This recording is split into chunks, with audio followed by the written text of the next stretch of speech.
Blood stained the raffia mat beneath Amara's trembling body.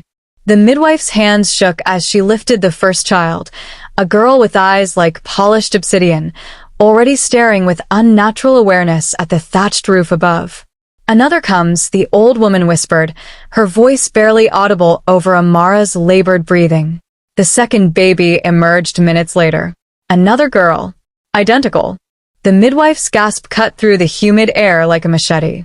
She stumbled backward, nearly dropping the newborn, her weathered face draining of color. In 40 years of delivering babies across the Delta region, she had never witnessed this abomination twice. "Twins," she breathed, the word itself a condemnation. Amara's husband, Obi, burst through the doorway, his muscular frame filling the entrance. The joy on his face dissolved instantly when he saw the midwife's expression. His gaze fell to the two crying infants, and his features hardened into stone. "No." The single word carried the weight of their entire world crashing down. In their village, twins were not a blessing.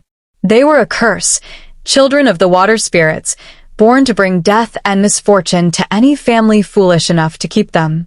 The elders taught that twins possessed one soul split between two bodies, an aberration that angered the ancestors and invited evil into the home.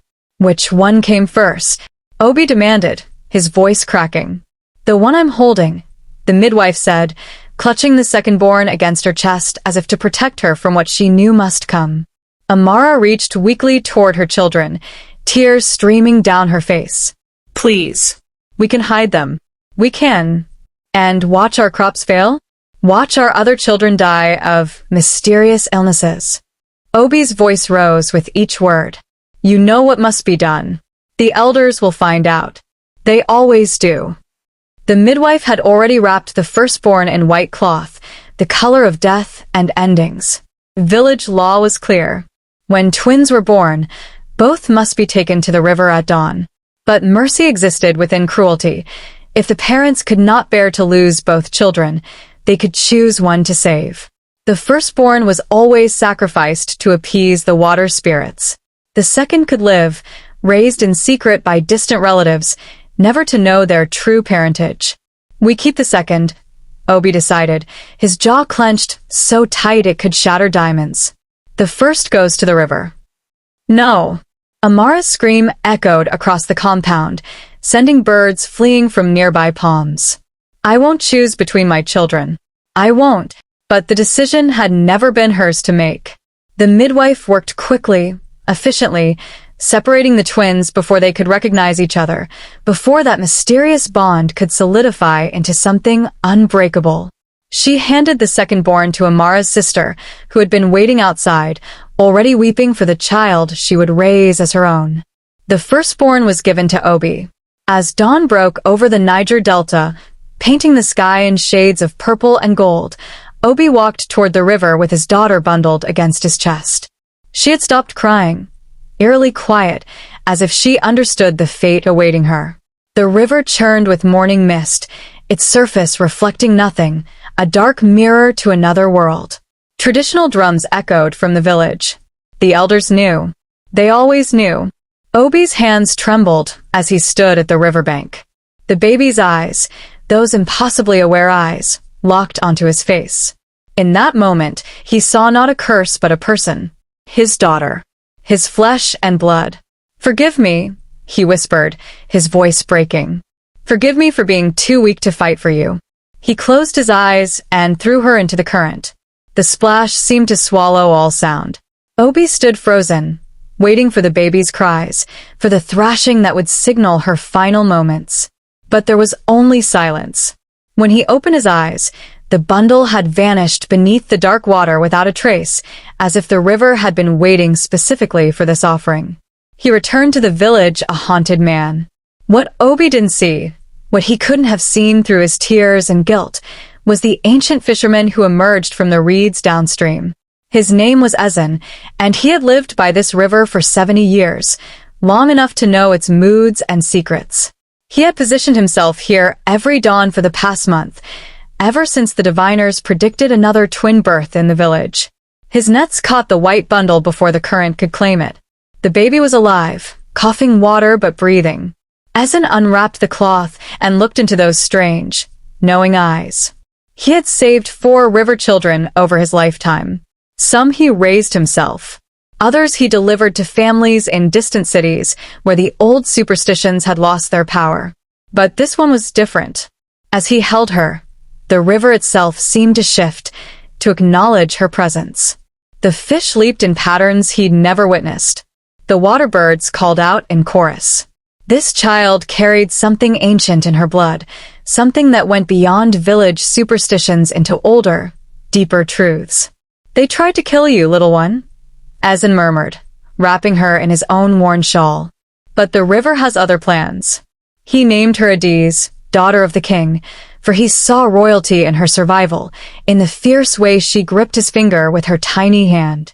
He would raise her in a small hut by the water, teach her to read the river's language, to catch fish with her bare hands, to navigate the treacherous delta channels that connected their region to the wider world. He would never tell her the truth of how she came to him. How could he?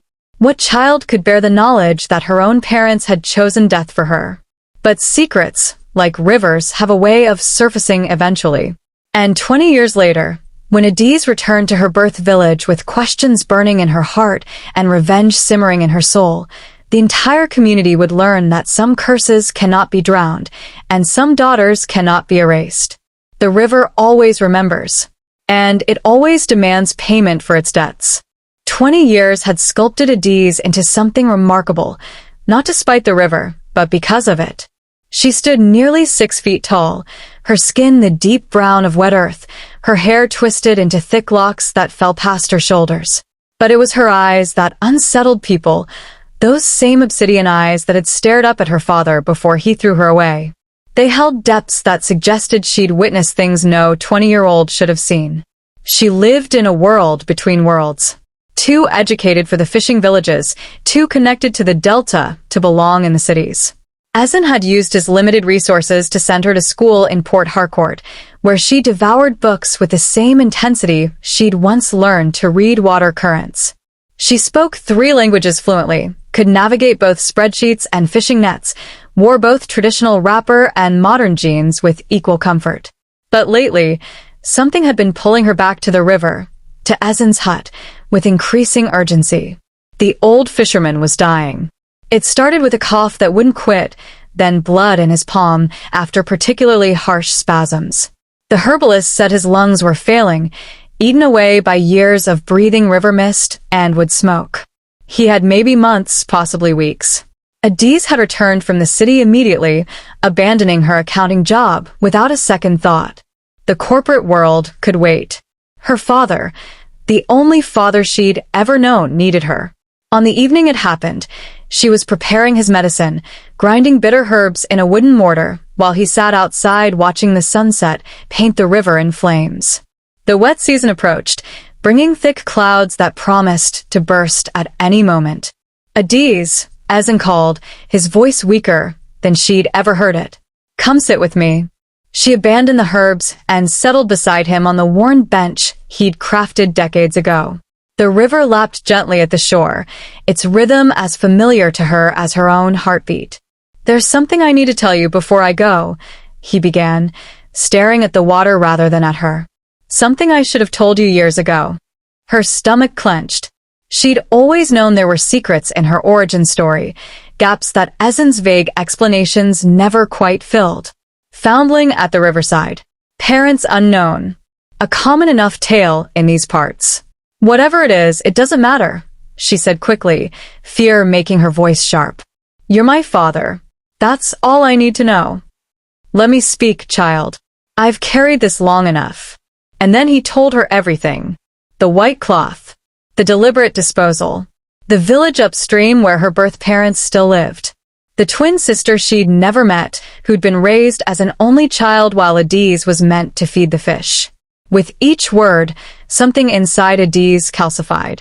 Her hands, resting on her knees, curled into fists so tight her nails drew blood from her palms. "They threw me in the river," she said flatly when he finished. "Like garbage. They were afraid. They were cowards." She stood abruptly, pacing to the water's edge. And my sister? She just lived my life? Took everything that should have been mine? She didn't know Adaeze. She probably still doesn't know. What's her name? Adaeze hesitated.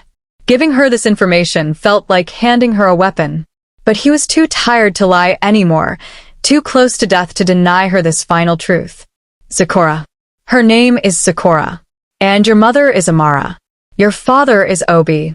They still live in Yuminik village, about 40 kilometers upstream.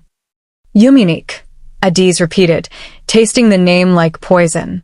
And what are they? What do they do? Obi is a wealthy man now. He owns the largest palm oil processing facility in the region. They say he's worth millions. Zipporah is his favorite child, his successor. She runs much of the business already. The irony cut like a machete. While Adaeze had grown up in a fisherman's hut, learning to mend nets and stretch every coin, her twin had lived in luxury built on the foundation of Adaeze's discarded life. I want to see them, she said coldly. Adaeze, what purpose would that serve? Revenge won't.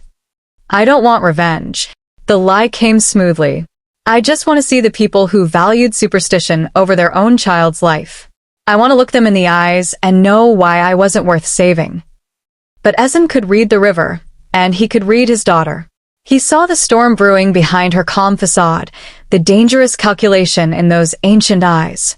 He'd saved her from the water, raised her with love, taught her strength and resourcefulness. But he'd also, inadvertently, created someone formidable. Someone capable of catastrophic things when pushed. Promise me you won't do anything foolish, he pleaded. She kissed his forehead gently. I promise. Another lie. They both knew it. 3 weeks later, Adaeze died in his sleep, the river's lullaby his final companion. Adaeze buried him according to tradition, wrapping him in white cloth, the same color that had once marked her for death. The irony wasn't lost on her. She inherited his hut, his boats, and his secrets. But material possessions meant nothing now. She had a different kind of inheritance to claim.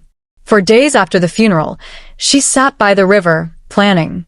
Not revenge, she told herself it wasn't revenge. Justice. Understanding. Reclamation.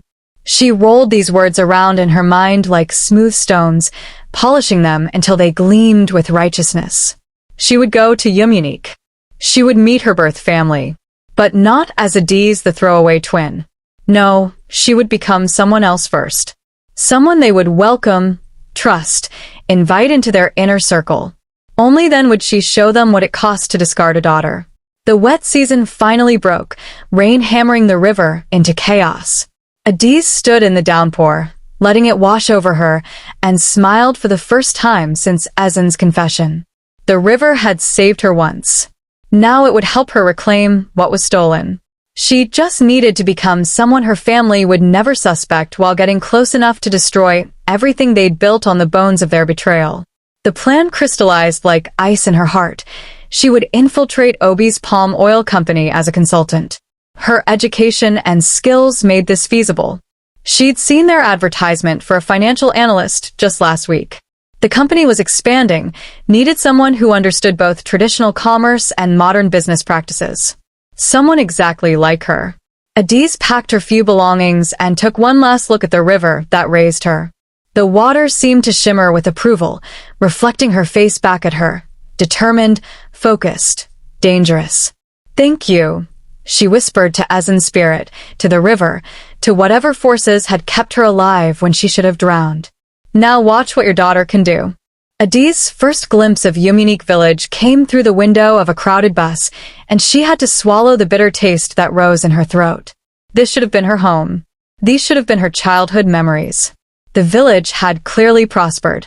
Unlike the scattered fishing communities she'd known, Yuminik boasted paved roads, a modern market complex, and houses built with concrete instead of mud and thatch. At the village center, dominating everything, stood the Obi palm oil processing facility, a sprawling industrial complex with silver silos that caught the afternoon sun like beacons of success. Success built on her erasure. She'd spent the past month transforming herself. Gone were the simple wrappers and casual style of a river girl. Now she wore tailored skirts and silk blouses, her locks styled into an elegant updo, reading glasses perched on her nose, even though her vision was perfect. She'd crafted a new identity. Adaeze Nwosu, a financial consultant from Port Harcourt with impeccable credentials, half forged, half earned, and no connection to the Delta region. The interview had been laughably easy.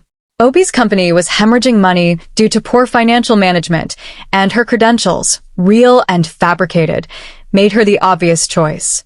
They'd offered her the position on the spot, along with housing in the company compound, which meant she'd be living mere meters from the family that had condemned her to death. Her stomach churned as she approached the compound gates. A security guard checked her credentials and waved her through. Inside, the grounds were pristine, manicured lawns, flowering plants, a large central house with smaller guest cottages arranged like satellites around a sun. Ms. Nwosu, welcome. Adaeze turned to see a woman striding toward her with confident, powerful steps. The woman was beautiful, tall, well-dressed, with skin that glowed from expensive skincare routines and a life free from hardship. Her hair was styled in elaborate braids decorated with gold thread. She wore traditional Adaeze fabric fashioned into a modern jumpsuit that probably cost more than Adaeze had earned in a year. Adaeze knew who this was before the woman even spoke again.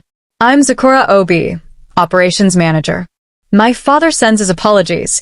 He's dealing with a supplier issue, but we'll meet you at dinner tonight. Adaeze extended her hand, keeping her expression professionally neutral even as she shook hands with her twin sister. Her identical twin. The woman who'd lived her life. Up close, the resemblance was striking enough that someone should have noticed.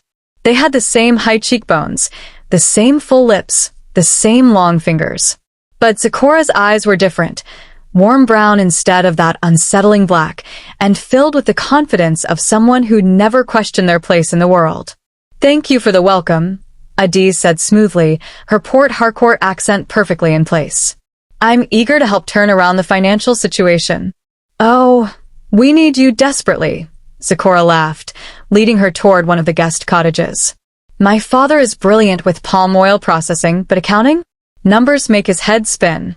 We've been losing contracts because we can't properly track costs or submit competitive bids. As they walked, Sakura chatted easily about the business, her life, her family. She was engaged to a politician's son from Lagos. The wedding would be the biggest event the region had seen in years. She'd been groomed since childhood to take over the company eventually. My parents invested everything in me, Sakura said proudly. Sometimes I feel the weight of being an only child. You know? All their hopes, all their dreams, resting on my shoulders. Only child. The words hit Adaeze like a physical blow. They'd never even told her. 20 years of life, and Sakura had no idea she'd once had a twin sister. No idea their parents had made a choice that night, selecting one daughter to cherish and one to destroy. Are you alright? Sakura asked, noticing Adaeze's expression. Fine. Just tired from the journey.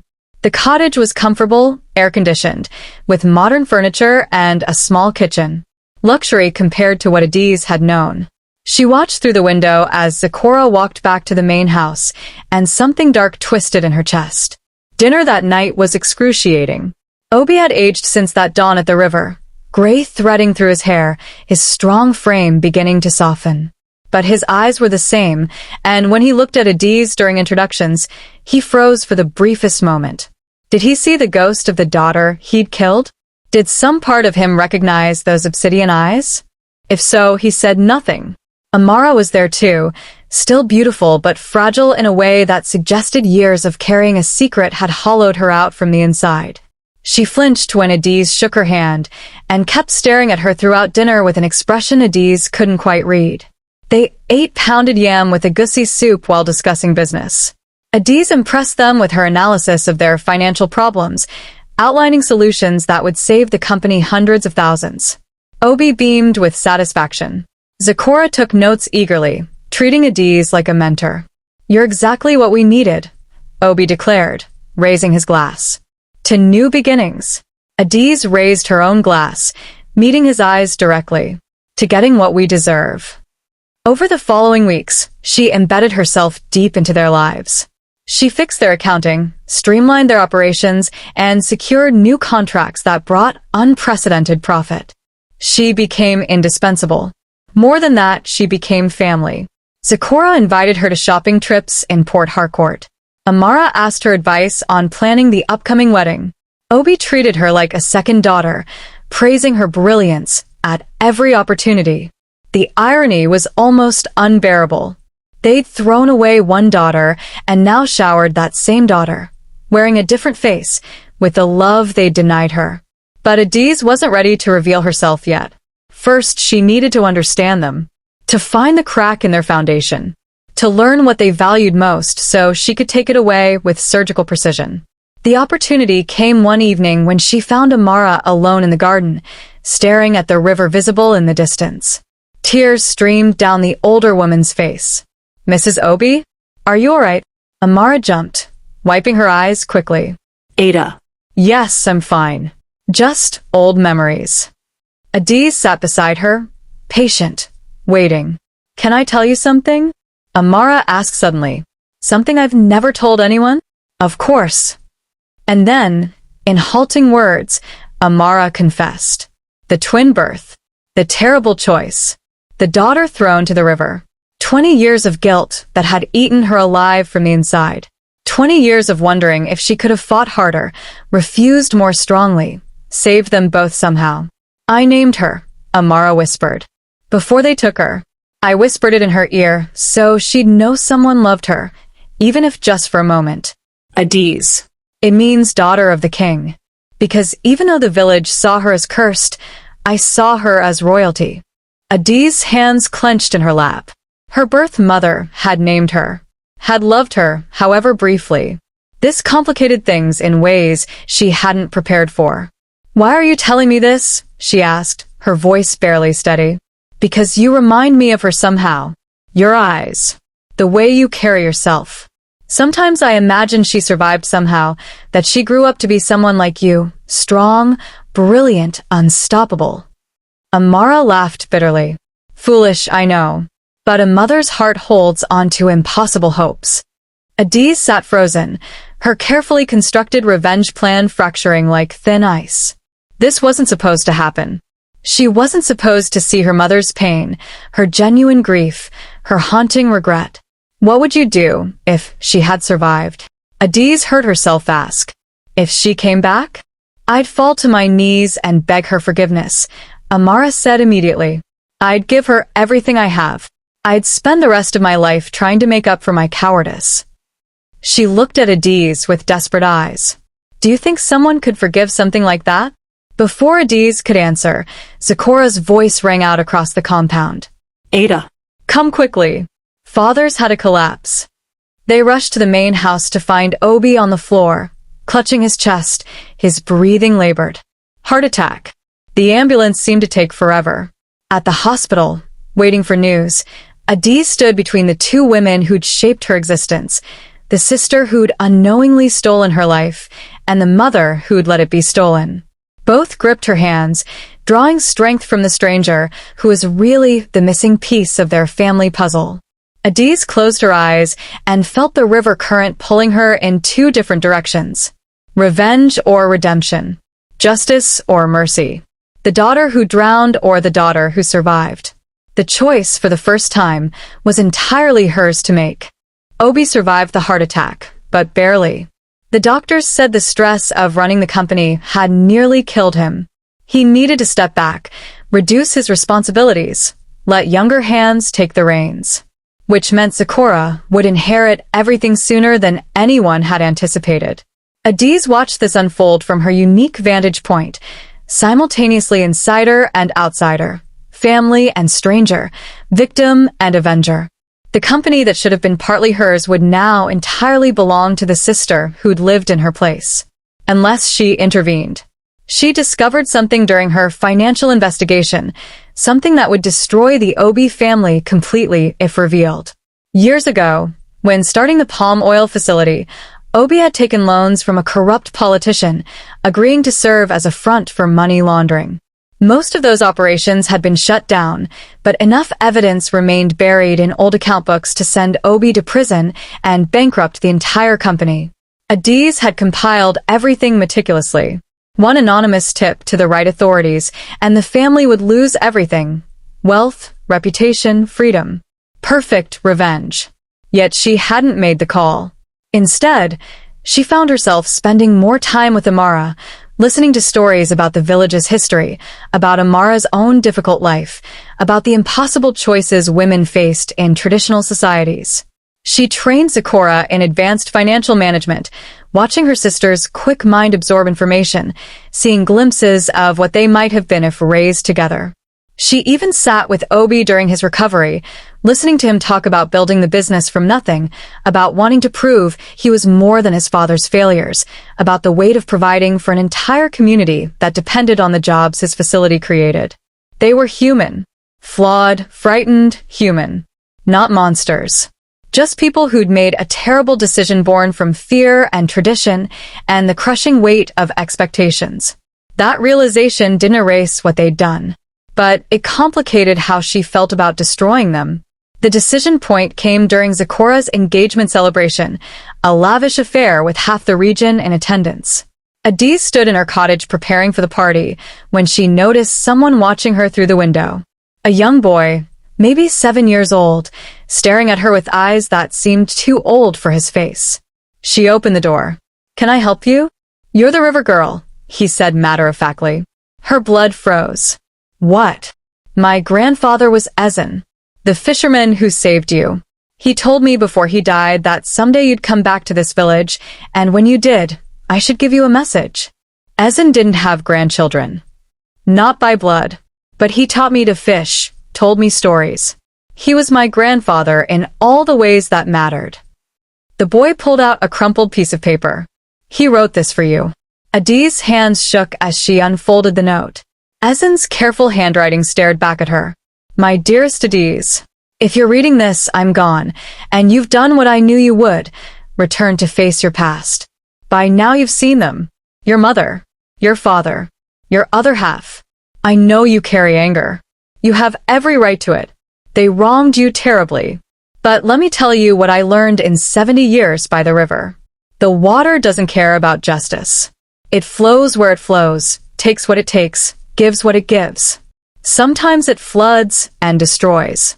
Sometimes it nourishes and sustains. It simply is. You can be the flood, or you can be the nourishment. Both are natural. Both are deserved. But only one will let you sleep peacefully when you're as old as I was. Choose wisely, my daughter. The river brought you to me for a reason. Don't let revenge drown the beautiful person you became despite everything. Your father always, Adaeze. Adaeze crumpled the letter, tears streaming down her face. The boy watched her solemnly. He also said to tell you that some debts are paid through living well, not destroying others. Then the child was gone, disappearing into the celebration crowd. Adaeze stood alone in her cottage, her phone in one hand with the prosecutor's number ready to dial, Adaze's letter in the other hand. Two paths. Two futures. Two versions of justice. She walked to the party in a daze. Music pulsed. People danced. Zecora glowed in her engagement dress, surrounded by well-wishers. Amara laughed for the first time Adaeze had seen. The weight of decades briefly lifted. Obi sat in a chair of honor, weak but smiling, proud of his daughter and the life he'd built. They'd built it on betrayal, on murder, on her destroyed childhood. But they'd also built something real. Jobs for hundreds. Opportunity for a struggling region. A daughter who might actually do some good in the world if given the chance. Adaze's phone felt heavy in her purse. "Ada." Zecora grabbed her hand, pulling her into the crowd. "Dance with us." And Adaeze found herself swept into the celebration, moving with her sister, their identical hands clasped together. Around them, people commented on their surprising resemblance. Could be sisters, someone laughed, not knowing the truth of their joke. The music shifted to a traditional song about rivers and journeys. Amara appeared beside them, and suddenly the three women were dancing together, mother and daughters, though only one of them knew it. In that moment, Adaeze made her choice. Not forgiveness, that might never fully come, but something else. Something more complicated. A decision to be more than the sum of what was done to her. Later that night, after the celebration ended, she pulled Amara aside. "I need to tell you something," Adaeze said quietly. "My real name isn't Ada Nwosu." Amara's face went pale. "What?" "My name is Adaeze. I was born in this village 20 years ago. I was thrown into the river by a father who feared superstition more than he loved his daughter. I was saved by a fisherman who gave me the life I should have had here." Amara swayed, gripping a table for support. "No. No, it's not possible. Look at me, mother. Really look at me." And Amara did. She stared into those obsidian eyes, the same eyes she'd seen the night her daughter was born, the same eyes that had haunted her dreams for 20 years. She looked at the face that mirrored Zikora's so precisely. She saw the truth she'd been unconsciously recognizing for weeks. "Adaeze," she whispered, the name both prayer and confession. "My daughter. My baby. I came here for revenge," Adaeze continued, her voice hard. "I have evidence that could destroy everything father built. I could send him to prison, bankrupt the company, ruin all of you. I came here to make you suffer the way I suffered." Amara nodded, tears streaming. "We deserve it. Do what you must." "But I'm not going to." Adaeze pulled out the USB drive containing all her evidence and held it over a candle flame. They watched it melt together. "I'm not doing this for you. I'm doing it because a wise old fisherman taught me that becoming a monster doesn't balance the scales. It just creates more monsters." "What do you want from us?" Amara asked desperately. "The truth. I want Zikora to know she has a sister. I want father to face what he did. I want you all to carry the knowledge of who I am and what you threw away. That's my revenge, not your destruction, but your awareness. You'll see me succeed, thrive, build a life beyond anything you could have imagined. And you'll know you tried to kill that. You'll know you failed." Amara collapsed into a chair, her body racked with sobs. "I'm so sorry. I'm so sorry, my daughter." Sorry doesn't change the past, but maybe it can change the future. Adaeze headed for the door, then paused. "I'm leaving tomorrow. I'll send my recommendations for the company's financial restructuring. Zikora is smart.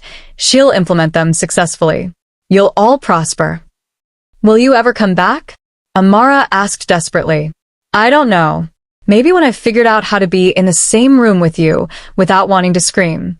Maybe when I've built something so magnificent on my own that your rejection doesn't echo quite so loudly." She looked at her mother one final time. "Or maybe never. You don't get to throw someone away and then dictate the terms of their return." She walked out into the night, toward the river that had saved her 20 years ago. The water flowed steadily, reflecting the moon, indifferent to human drama. Just as Ezen had said, it simply was. Behind her, she heard running footsteps. Zikora appeared, breathing hard. "Mother told me everything," her twin sister said. I don't know what to say. How to apologize for living a life that should have been yours. "You didn't do anything wrong," Adaeze said tiredly. "You were a baby. We both were." "Can I?" Zikora hesitated. "Can I know you? Maybe not now, but someday? Can we be sisters?"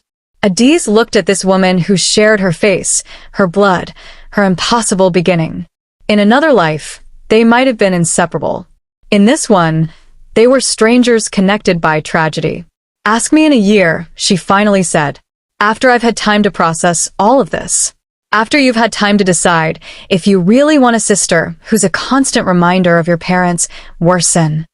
Zikora nodded, tears glinting in the moonlight. "I'll wait, however long it takes." Adaeze returned to the river one final time before leaving Yuminik. She stood where Ezen must have pulled her from the water, and she spoke to his spirit, to the current, to whatever force had decided she deserved to survive. "I didn't destroy them," she said, "but I didn't forgive them either. I chose something in between, acknowledgement without absolution, truth without vengeance. Is that enough?" The river flowed on, offering no answers, just the eternal rhythm of water finding its path. Adaeze turned her back on her birth village and walked toward the road that would take her back to the Delta, to the life she'd built entirely on her own terms. She carried with her the name Adaeze had preserved, the strength the river had taught her, and the complicated truth that surviving wasn't the same as winning, but sometimes it was enough. Behind her, in the Obi compound, Amara would tell her husband everything. Obi would weep for the first time since that terrible dawn. Zipporah would struggle with the knowledge that her entire existence was built on her sister's intended death. They would carry that burden forever. And somewhere in the Delta, in a small hut by the water, Adaeze would build a new palm oil cooperative, smaller than Obi's empire but ethical, sustainable, owned by the workers who ran it. She would marry eventually, to a man who loved her fierce independence. She would have children and tell them stories about a grandfather who pulled drowning girls from rivers and taught them to swim.